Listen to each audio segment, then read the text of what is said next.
I'm surprised you didn't bring your new pet with us today, the robotic dog. You brought it to Long Beach.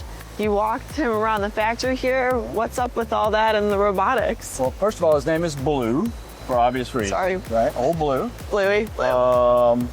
Yeah, so we are geeks, right? We are not the cool kids. We are kind of... Nerd alert. Where these go, we are, yeah, the nerd alert siren goes off regularly here, and we embrace that. Mm-hmm. We love new technology. We are fascinated with where robotics is taking the world and where artificial intelligence is going and how that can be used in our business to make a better product and provide better service and support for our customers and in our lives, right? So we're fascinated with where it's going.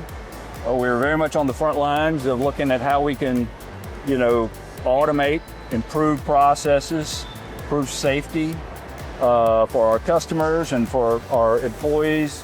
So all of these new tools for us to play with, the fact that we're a little geeky serves us well because we are fascinated with these things. And the dog, truth be known, we sent Mike Druin, our Chief Operating Officer, we sent Zach Beaverstein, head of our product development team, to the recent CES show in Las Vegas earlier this month. And they came back, and as we typically do is, hey, there's a dog that we need to get and it only costs this, and we did it. But basically it's to refresh people's mind of where things are heading and creates a curiosity in their head and starts conversation and dialogue about what we can do with robotics. And we are deeply involved in that. New technologies will be unveiled in the next year or two that are really going to revolutionize the industry. I'm certain of that. It's blowing my mind. And, by embracing this sort of culture of curiosity, technology, artificial intelligence, how it can be utilized in our space will make us a better company. And the alternative is, if you don't, you're going to get trucked, right? You're going to get run over. Right. So it's like, we love it. At the same time, it's like we better be better at it than anyone else in this space because our contributions to the industry are going to be limited if we aren't deeply involved in this. So as we're walking now closer to R&D, what excites you about the future of M&R? The two things that we always have to keep our eye on, right? So one thing I can guarantee you is that garments will be decorated. A printed t-shirt is a form of expression, and people are going to continue to buy and wear printed apparel as a form of expressing themselves. But how those shirts are decorated or garments are decorated and where they're decorated, right? So geography and how they're going to be decorated, that changes. And M&R will remain relevant and significant as long as we're on top of really those two things. So how it's decorated with screen print for years. And then it starts to move more into other means of decoration, right? Whether it be digital, DTF, whatever that may be, we need to be on top of that. And then where it's decorated. Well, for many years, screen printing at the mass level was done typically in low-cost labor markets. So you had to be willing to move and fly around to this country or that country to chase that business. And for us, we've been successful in doing that. We have distributors, we have technicians all over the world to work on this technology. So we're well positioned as it moves around the world. What excites me is the fact that the next migration seems to be coming back close to home, back in the States. Nearshoring is a term that's commonly used, but decoration is typically going to happen more often in close proximity to the consumer because people are buying more things online now than ever. They want a baseball printed, a Cubs jersey, right, or shirt.